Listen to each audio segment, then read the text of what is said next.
Mendel ने total 3 law दिए। पहला लॉ है लॉ ऑफ डोमिनेंस। पहला है लॉ ऑफ डोमिनेंस जो आपके सामने लिखा हुआ है, इसको पहले मैं एक्सप्लेन कर दे रहा हूं। 2-3 बार पहले भी बता चुका हूं आपको। लॉ ऑफ डोमिनेंस में ये होता है कि अगर अपन दो ऐसे पेरेंट्स ले लें जिनके अंदर एक कैरेक्टर है लेकिन वो कैरेक्टर कॉन्ट्रास्टिंग है। कॉन्ट्रास्टिंग का मतलब उसकी अलग अलग वैरायटी है। एक पेरेंट के अंदर जो है हाइट का टॉल वेरिएंट है, दूसरे के अंदर हाइट का शॉर्ट वेरिएंट है, लेकिन दोनों के दोनों है प्योर। प्योर होना जरूरी है।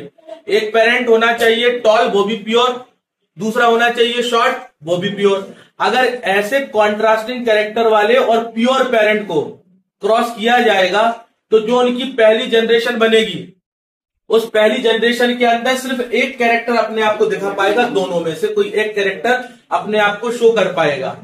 जो कैरेक्टर अपने आप को शो कर पाएगा उसे बोला जाएगा डोमिनेंट कैरेक्टर, और जो कैरेक्टर अपने आप को पहली जनरेशन में शो नहीं कर पाएगा, छुप जाएगा, मतलब हाइड हो जाएगा, उसे बोलेंगे रिसेसिव कैरेक्टर।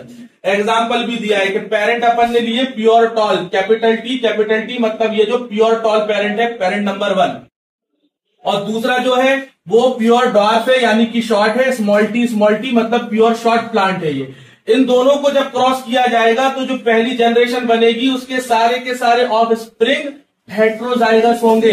अब बोलोगे सर ये हेट्रोजाइगस का मतलब क्या होता है? हेट्रोजाइगस ऐसे ऑर्गेनिज्म को कहा जाता है जिसमें किसी कैरेक्टर के अलग अलग एलील आ जाए, जबकि ये इनके पेरेंट्स हेट्रोजाइगस नहीं है। पेरेंट्स कैसे हैं? प्योर है। प्योर उसको बोलते हैं जिसमें किसी कैरेक्टर के सेम एलील आए। ये एलील बने हुए हैं, कैपिटल टी, और उसके बाद दूसरा कैपिटल टी भी दिखेगा, अभी जादू होने तो ये दूसरा कैपिटल टी, यानी कि इनके मम्मी और पापा से इसके अंदर हाइट के जो एलील आए हैं वो सेम आए। ये हो गया प्योर पेरेंट। ये भी प्योर है, शॉर्ट है लेकिन प्योर है, स्मॉल टी दिखाई दे रहा है। लेकिन इन दोनों को क्रॉस करेंगे तो जो पहली जनरेशन बनेगी वो पहली जनरेशन कैसी होगी? हेट्रोजाइगस, जिसको हाइब्रिड भी कहा जाता है। इसके अंदर कैपिटल टी भी मौजूद है और स्मॉल टी भी मौजूद है, यानी कि एक पेरेंट से टॉल वाला एलील आया है, दूसरे पेरेंट से शॉर्ट वाला एलील आया है। ये हेट्रोजाइगस हो गया। है तो इसके अंदर दोनों एलील, लेकिन दिखाई तो कोई एक ही देगा ना।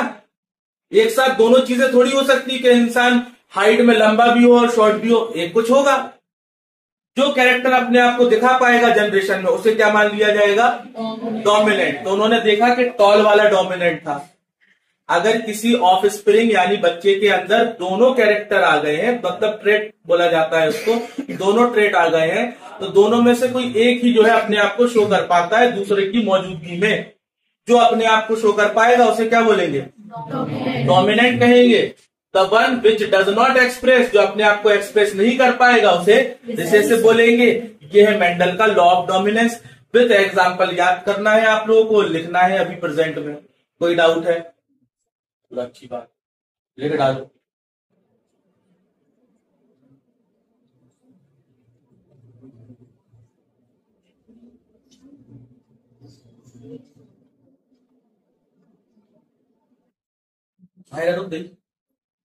चल रही है।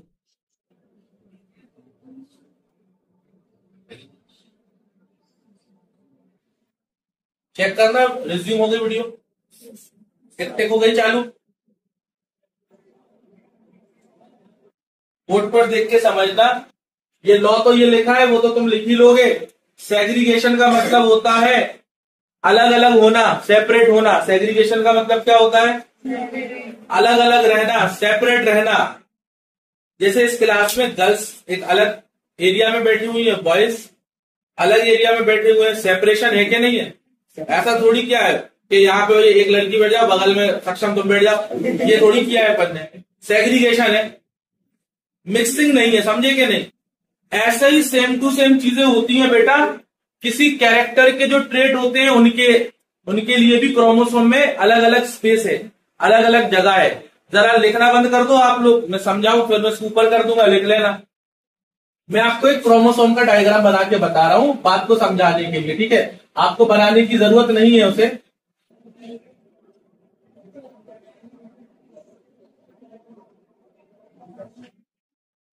ये तो मैं बता ही चुका हूं आपको, क्रोमोसोम में क्या रहता है, डीएनए रहते हैं, और डीएनए के हिस्से को क्या बोलते हैं, तो ये एक पर्टिकुलर हिस्सा है। यहां पे कोई जीन होगा, जीन किसी ना किसी कैरेक्टर का होता है, तो मान लो कैरेक्टर है मान लो यहां पर हाइट के कैरेक्टर के लिए ये वाली जगह असाइन हुई है क्रोमोसोम में। सपोज कर लीजिए कि यहां पे हाइट के कैरेक्टर रहेंगे। अब हाइट के जो कैरेक्टर हैं वो दो टाइप के होते हैं, एक पेरेंट से आता है वेरिएंट, और पहले पेरेंट से आएगा, एक दूसरे पेरेंट से आएगा, जिनको एलील बोलते हैं, टाइप ऑफ जीन। तो ऐसा कभी नहीं होगा कि पेरेंट से हाइट का टॉल कैरेक्टर आया, वो यहां पे बैठ गया, और मदर से शॉर्ट वाला आया, बोले मैं नहीं बैठूंगा तेरे साथ, मैं तो अलग जगह पे जा रहा हूं इधर। तो हाइट के दो वेरिएंट हुए, कौन कौन से, एक टॉल हुआ, एक शॉर्ट हुआ। तो ऐसा कभी नहीं होता क्रोमोसोम में कि अलग अलग जगह पर रहेंगे, वो सब हमेशा एक ही जगह पर रहते हैं। सब कितने होते ही तो है, दो से ज्यादा तो होते ही नहीं है, एक मदर से आता है, एक फादर से आता है हाइट का, तो वो एक ही जगह पर रहेंगे क्रोमोसोम, अलग अलग नहीं रहेंगे।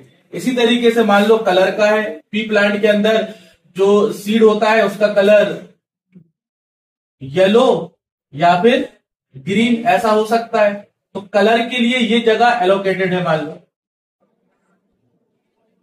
कलर ऑफ सीड के लिए।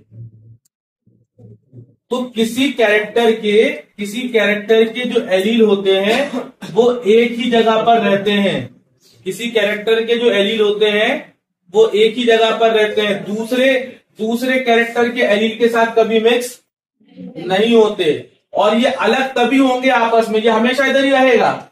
ये अलग तब होगा जब गैमेट बनेंगे। क्या बनेंगे, गैमेट मतलब जानते हो, रिप्रोडक्टिव सेल। जब रिप्रोडक्टिव सेल बनता है ना, जैसे कि फीमेल में बनेगा एग और मेल में बनेगा स्पर्म, ये मैं ह्यूमन की बात कर रहा हूं, हालांकि प्लांट के अंदर उसको पॉलन ग्रेन बोलते हैं और उसको एग कहा जाए। तो जब गैमेट बनेगा तभी ये भाई साहब अलग होते हैं, एक में टी आ सकता है और दूसरे में स्मॉल टी आए, ये अलग होंगे गैमेट बनने के दौरान, नहीं तो क्रोमोसोम में ये एक ही जगह पर रहेंगे। समझ में आ गई बात। जैसे इस क्लास में तुम दोनों यहीं बैठोगे, छुट्टी होने के बाद अलग अलग जाते हैं, ऐसे छुट्टी कब होती है इनकी, जब इनका गैमेट बनता है। क्लियर हो गई बात। इस लॉ को law of purity of gamete भी कहा जाता है। प्यूरिटी क्यों, क्योंकि क्या होता है कि दो चीजें जो है कभी मिक्स नहीं होती अलग अलग कैरेक्टर की। खाने की बात याद आ गई मेरे को अचानक से, पता नहीं कैसे। वो थाली बनती है ना, तुम लोग क्या यार, वो भंडारा होता है, उसमें देखी मैंने थाली, और उसके अंदर अलग अलग सेक्शन होते हैं। इसमें रायता रखो, इसमें मीठा रखो, एक जगह मिर्ची भी रखी रहती है, अचार भी रखा रहता है, एक में दाल रखी रहती है। और उसमें जो गहराई होती है ना उस बड़ी वाली थाल के अंदर, वो इसलिए होती है ताकि दाल चावल से मिक्स ना हो, रायता दाल से मिक्स ना हो। इसमें प्यूरिटी बनी रहती है, चीजें मिक्स नहीं होती। समझे कि नहीं? यही इसमें होता है कि इनका एरिया क्या है, फिक्स है। किसी कैरेक्टर के जो एलील होंगे वो उस फिक्स एरिया में रहेंगे, दूसरे के साथ मिक्स नहीं होंगे, इसलिए उनकी प्यूरिटी भी बनी रहेगी। इसलिए इसको प्यूरिटी ऑफ गैमेट का लॉ भी कहा जाता है। बोलो बात आ गई समझ में कि नहीं आ रही? जल्दी बोलो। तो आप लिख लो और याद कर लो। देखो जब आप लिखोगे और याद करना चालू करोगे ना, तो जो मैंने बोला है उससे अच्छे से सुन लेना। फिर से सुनने के लिए तो अपन ये वीडियो बना रहे हैं कि आपको अगर याद करते टाइम कोई दिक्कत आए तो मेरा जो लेक्चर फिर से सुन लेना कि सर ने समझाया क्या था, तो आपको एक एक लाइन अच्छे से समझ में आएगी। अब लिख लीजिए लॉ ऑफ सेग्रीगेशन। आप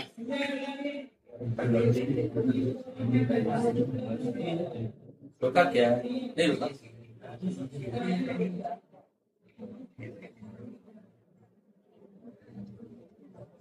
इंडिपेंडेंट असॉर्टमेंट का जो लॉ है उसे बोर्ड पर देख के समझो। एक एग्जांपल दे रहा हूं, एग्जांपल के थ्रू बात को समझाएंगे। जैसे रोमान तुम्हें कोचिंग आना है या नहीं आना है, ये डिसीजन तुम्हारा खुद का होगा। तुम्हारे कुछ रीजन होंगे तो तुम नहीं आओगे, अगर कोई प्रॉब्लम नहीं है तो आओगे। तुम्हें इससे कोई फर्क पड़ रहा है कि हमजा आएगा तब आऊंगा? हमजा नहीं आएगा तो नहीं आऊंगा। हमजा के आने या ना आने से कोई लेना देना है आपका? नहीं है। मतलब तुम इंडिपेंडेंट हो। क्या हो? तुम्हारा कोचिंग में आना या ना आना ये तुम्हारे ऊपर डिपेंड करता है, ना कि हमजा के ऊपर। हालांकि पढ़ तो दोनों यहां रहे, लेकिन उनके आने या ना आने से कोई फर्क पड़ रहा है तुम्हें? नहीं। ऐसे ही जब किसी ऑर्गेनिज्म के अंदर दो या दो से ज्यादा अलग अलग कॉन्ट्रास्टिंग कैरेक्टर होते हैं, तो किसी एक कैरेक्टर को अगली जनरेशन में आना है या नहीं आना, ये दूसरे कैरेक्टर पे डिपेंडेंट नहीं होता। एग्जाम्पल के लिए अभी अपन ने डाई हाइब्रिड क्रॉस पढ़ा था, तो एक क्या था, राउंड और ग्रीन था शायद उसके अंदर। राउंड ग्रीन प्योर था, कैपिटल आर स्मॉल वाई, ऐसा था कि नहीं था? अब अगली जो जनरेशन होगी उस जनरेशन के अंदर राउंड शेप तो पक्का आएगी, क्योंकि राउंड कैसी है, डोमिनेंट है। लेकिन इस राउंड को इस ग्रीन कलर के होने या ना होने से कोई फर्क पड़ेगा क्या? राउंड अपने हिसाब से आएगा, उसको इस चीज से कोई लेना देना नहीं है कि जो सीड है उसका कलर क्या है। सीड का कलर ग्रीन रहे तो भी उसको कोई मतलब नहीं, सीड का कलर अगर येलो रहता तो भी इसको कोई मतलब नहीं है। ये अपने हिसाब से अगली जनरेशन में पहुंचता है। यानी कि किसी एक कैरेक्टर को अगली जनरेशन में जब जाना है तो वो किस बात पर डिपेंड करता है, अपनी जेनोटाइप पर डिपेंड करता है। वो जेनोटाइप है क्या, उसके जीन्स कैसे हैं, दूसरे किसी कैरेक्टर से लेना देना नहीं होता। ऐसा कभी नहीं होगा कि राउंड ये सोचेगा कि अरे भैया ग्रीन कलर होगा तो मैं राउंड शेप का दिखूंगा, येलो कलर होगा तो मैं राउंड शेप का नहीं दिखूंगा। ऐसा नहीं होता है। किसी दूसरे कलर की वजह से या किसी दूसरे कैरेक्टर की वजह से किसी पहले कैरेक्टर के होने या ना होने पर कोई भी फर्क नहीं पड़ता। हर कैरेक्टर इंडिपेंडेंटली अपने लेवल पर आगे की जनरेशन में प्रोसीड करता है। इसे कहा जाता है लॉ ऑफ इंडिपेंडेंट असॉर्टमेंट। समझ गए कि नहीं? क्या है law of independent assortment? Round पता है कब होगा? राउंड तब होगा जब कैपिटल आर जनरेशन में आ जाएगा। चाहे तो कैपिटल आर आए तब भी होगा, कैपिटल आर और स्मॉल आर आए तब भी राउंड शेप आएगी। ठीक है कि नहीं है? राउंड शेप तभी हटेगी जब दोनों कैसे हो जाएंगे, स्मॉल आर, मतलब रिंकल्ड के एलील आएंगे तब ये शेप हटेगी। यानी कि राउंड को आना है या नहीं आना है ये डिपेंड करेगा शेप के एलील पर। इस पर शेप के जो एलील होते हैं वो दो टाइप के होते हैं, कैपिटल आर और क्या ये कैपिटल वाई या स्मॉल वाई से अफेक्ट हो रहा है क्या? कैपिटल वाई या स्मॉल वाई की वजह से इसका आना या ना आना डिसाइड हो रहा है। यही तो लॉ है कि किसी दूसरे कैरेक्टर के कोई भी एलील हो उससे कोई मतलब नहीं, इंडिपेंडेंटली अपने कैरेक्टर के एलील के हिसाब से कोई कैरेक्टर आगे जाए। बोलो बात समझ में आ गई? ये जो मैंने एग्जांपल यहां दिया है उधर भी वही एग्जांपल फिट किया है, रिंकल्ड और राउंड और ग्रीन वाला। चलो आप लोगों ने लिखा होगा, एक बार देख लो पढ़ के, एक बार पढ़ के देख लो, नहीं तो कोई डाउट रहे आप। पूरा नहीं लिख पाए थे वो तो हम नहीं हुआ